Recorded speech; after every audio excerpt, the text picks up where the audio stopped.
Bienvenue au numéro 4 de l'hebdo des arrivages par Kedge. Si vous regardez cette vidéo avant le 16 février, il est encore à temps de profiter des soldes. Et sinon, on a un assez lourd programme, donc on va vous présenter tout ça. Premier jeu à vous présenter, My City. My City, c'est un jeu du docteur Rainer Knizia, dont vous avez forcément entendu parler, il a fait un nombre de jeux assez considérable, qui a été nommé pour le Spiel des Jahres, donc le Grand Prix allemand de 2020, et qui arrive enfin en France. Un jeu où on va piocher des tuiles qui représentent des bâtiments, et donc chacun va construire sa cité en essayant de couvrir un maximum de terrain possible et de placer des bâtiments au bon endroit. La petite spécificité de ce jeu, c'est que c'est un jeu qui se joue en mode Legacy, c'est-à-dire en mode campagne. Comment ça marche? On va faire une première partie, puis petit à petit on va ouvrir des enveloppes. À chaque partie on ouvre une nouvelle enveloppe avec une nouvelle façon de scorer des points, une nouvelle contrainte, un nouveau matériel qu'on va venir scotcher sur les cartes de jeu qui vont modifier l'expérience de jeu à chaque partie. Mais malgré tout, rassurez-vous, vous avez de toute façon toujours la face A du plateau qui est rejouable à l'infini. Donc c'est un jeu normal si vous voulez jouer normalement, et si vous voulez jouer en mode campagne, n'hésitez pas, il y a 24 parties à faire. Flotilla. Flotilla, c'est un jeu plus pour joueurs experts. Hein. Il a été dans la section Diamant d'Or, qui est une sélection spécialiste pour les jeux experts. Il a fini 5e en 2019. Flotilla, c'est un jeu de gestion de moteur et de collecte de ressources. On vit dans un univers proche de Sweetwater World, c'est-à-dire que le monde a été couvert d'eau et on va aller chercher des ressources sous l'eau. Et ce qui est intéressant à Flotilla, c'est qu'il y a une première phase en fait, où les joueurs sont tous des plongeurs, où ils vont aller collecter des ressources. Et à un moment du jeu, à peu près quand ils veulent, les joueurs vont pouvoir basculer du côté des riches et des puissants. Mais du coup, au plus il y a de joueurs qui sont dans les riches et puissants, et le moins il y a de ressources disponibles. Et donc c'est plus intéressant de rester dans les plongeurs qui vont chercher ces ressources. Et inversement, s'il n'y en a jamais, c'est plus difficile de marquer des points. Donc un jeu qui se joue sur une bonne heure et demie au moins, voire 2 heures. Une thématique, si vous aimez Waterworld, vous êtes dedans, c'est Flotilla. Tortuga 2199, c'est un jeu où il y a et des pirates et des vaisseaux spatiaux. Ça va vous dire que sur le thème, on est là. C'est un jeu de deck building. Le deck building, pour ceux qui ne connaissent pas, c'est un jeu où on a un premier deck de départ, améliorer ce deck avec des nouvelles cartes qui vont nous permettre de gagner en puissance, donc d'améliorer ce deck. On va circuler sur le plateau et selon l'endroit où on va avoir des cartes un peu différentes. Il y a des endroits qui vont nous permettre de faire de la recherche, d'autres qui vont nous permettre de combattre des aliens. Et puis, y compris, on peut se combattre entre joueurs puisque les joueurs peuvent prendre possession d'un endroit. Et si on y va, on peut essayer de leur prendre la place.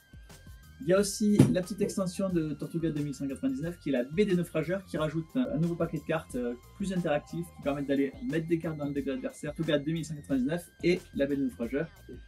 Si vous allez sur le site, vous verrez qu'on fait un package avec les deux avec un prix un peu réduit. Renature. Renature, c'est un jeu du duo Kiesling-Kramer. Kiesling et Kramer, c'est des auteurs qui ont eu pas mal de succès sur 2 jeux notamment qui ont remporté le Spiel des Jahres, rien que ça. Un premier jeu en 99 qui s'appelait Tikal, et un peu plus récent, un jeu plus familial qui s'appelait Linko en 2014. Ils reviennent avec Renature, un jeu de nouveau très familial, puisque c'est un jeu de dominos, où on va placer des dominos sur le terrain et mettre des arbres à côté de nos dominos. Il y a une mécanique de majorité qui fait que quand un terrain est fermé, au plus on a mis d'arbres dans ce terrain, et au mieux ça va se passer pour nous. Ce qui est intéressant aussi dans ce jeu, c'est son matériel, puisqu'il est en bois, ce qui est tout à fait en ligne avec sa thématique, une thématique nature, un jeu en bois, et un duo d'auteurs assez durable depuis plus de 20 ans. Renature. Katimini. Katimini, c'est un jeu où vous jouez le rôle d'un chat. C'est un jeu assez familial, hein, vous allez pouvoir jouer avec vos enfants assez jeunes. Le principe, c'est que chacun son tour, les joueurs vont choisir un meuble derrière lequel passer avec sa pelote de laine. Et chaque joueur a son plateau, sa pelote de laine, et il va falloir faire circuler la pelote de laine derrière les meubles qui ont été choisis, de façon à toucher un maximum d'objets et faire un maximum de bazar dans l'appartement. Plus vous avez touché d'objets avec votre pelote de laine, plus vous avez mis de bazar, et plus vous marquez de points. Orléans. Orléans, c'est pas franchement une nouveauté, c'est un jeu qui existe depuis pas mal de temps. C'est un des jeux qui a lancé le concept de bag building, où on va mettre des ressources dans un sac et on va piocher les ressources au hasard. C'est une réédition, et dans cette nouvelle génération d'Orléans, il y a la particularité que maintenant on peut jouer à 5. C'est un grand classique de Rainer Stockhausen. Il faut avoir essayé Orléans dans sa vie. Photoshoot. Photoshoot, c'est un jeu plutôt d'ambiance, plutôt familial.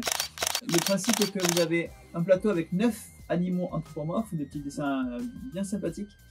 Et il va falloir les organiser un peu différemment. Vous avez un temps limité. Par équipe, vous allez devoir faire des échanges de façon à positionner les bons animaux aux bons endroits. Un peu comme s'il y avait une photo de famille. Mais vous savez tous que c'est un peu compliqué. Et donc, le temps limité fait qu'on va devoir se dépêcher et on risque de pas y arriver. Et surtout, petit à petit, il va y avoir des espèces de gages en fonction des différents personnages qui ont des pouvoirs spéciaux, des contraintes au moment où on les pose. Et ce qui va compliquer au fur et à mesure de la partie. C'est un jeu assez marrant et avec des situations super mignonnes. C'est photoshoot. Quirkle Kart. Alors vous connaissez peut-être déjà Quirkle, qui est un jeu qui a 10 ans maintenant, qui avait gagné le Spiel et l'As d'Or, rien que ça. Et puis il y a une nouvelle version en carte. Le principe est toujours un peu le même, c'est-à-dire qu'il va falloir soit mettre des cartes de la même couleur, soit même des cartes de la même forme. Ça se joue un peu comme le Rami, ou pour ceux qui connaissent le Rummikub. Donc un jeu assez familial qu'on peut jouer facilement avec sa grand-mère ou le petit dernier. Et c'est Quirkle Kart. Carcassonne, chasseur-cueilleur. J'imagine que vous connaissez déjà Carcassonne. C'est Carcassonne à la préhistoire. Ça s'appelle chasseur-cueilleur, mais vous pouvez avoir les meeples peuvent avoir le rôle de chasseur, de cueilleur, de pêcheur. Mais bon, c'était trop gros pour la boîte. Puis vous avez aussi des huttes qui vont permettre de collecter les rivières. Donc un Carcassonne assez classique avec quelques petits twists pour vous donner une petite sensation de préhistoire. Je vais vous présenter ces deux jeux en même temps, parce que ce sont deux jeux chez Two Tomatoes d'Alan Paul. Ce sont deux jeux qui se jouent à deux jeux qui se jouent en une demi-heure, donc quand même qui sont relativement proches l'un de l'autre. Les Expedition Ming, ça se joue seul ou à deux, d'ailleurs vous pouvez jouer en solitaire. Donc jouer à deux c'est asymétrique, c'est-à-dire qu'il y a un joueur qui va jouer l'empereur Ming qui va devoir faire son expédition, et l'autre joueur qui va jouer les tribus barbares qui vont s'opposer à lui. Il y a un deck de cartes, l'empereur va choisir les cartes qu'il va laisser aux barbares, petit jeu d'affrontement. Du côté de la marche du progrès, c'est un jeu qui se joue exclusivement à deux, qui est un jeu mini wargame on va dire, un vrai jeu d'affrontement relativement simple pour que ça tienne en une demi-heure. La petite particularité c'est qu'il y a plusieurs scénarios, c'est-à-dire que vous commencez une partie avec la guerre de 30 ans et puis avec de nouvelles règles et de petits ajustements, on va avoir une guerre napoléonienne, on va avoir la première guerre mondiale, la seconde guerre mondiale. Là aussi un jeu assez rapide pour s'initier un peu au wargame. Lewis et Clark. Lewis et Clark, c'est l'expédition. C'est un jeu de course vers l'ouest, c'est un jeu où vous jouez la conquête du Canada, qui est sorti il y a quelques temps, et qui a été réédité récemment avec quelques ajustements de règles. Et si vous voulez jouer avec les ajustements de règles et le nouveau matériel, mais que vous ne voulez pas racheter le jeu en entier, on a pensé à vous, il y a un petit kit d'upgrade, donc qui vous permet de transformer votre ancien Lewis et Clark en Lewis et Clark tout neuf avec les nouvelles règles. Catan, Trésor, Dragon, Explorateur. Je ferai l'offense à personne de ne pas présenter Catan, c'est un jeu qui a fait basculer le monde du jeu il y a déjà une grosse vingtaine d'années. Il y a tout un tas d'extensions qui sont arrivées, et notamment celle-là qui est une extension avec des nouveaux scénarios, que ce soit pour la boîte de base, pour les marins ou pour Ville et Chevaliers. Donc vous avez, comme le nom l'indique, des trésors, des dragons et des explorateurs.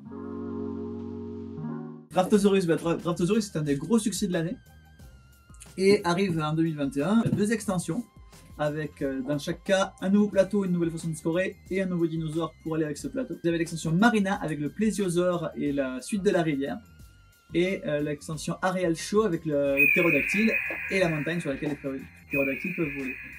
Dans les deux cas, les plateaux additionnels sont double phase, donc avec deux façons de fonctionner. Snow pour The Magnificent. Déjà, premier avantage de l'extension Snow pour The Magnificent, c'est que ça rajoute la possibilité de jouer à 5. Ça rajoute aussi de nouvelles tuiles, de nouvelles façons de scorer, et également un plateau supplémentaire pour des actions spéciales une fois par tour. Donc Snow c'est la bonne extension pour The Magnificent, qui est un jeu de placement de tuiles et qui est un jeu plutôt expert. Nirenfar les mines d'arbres.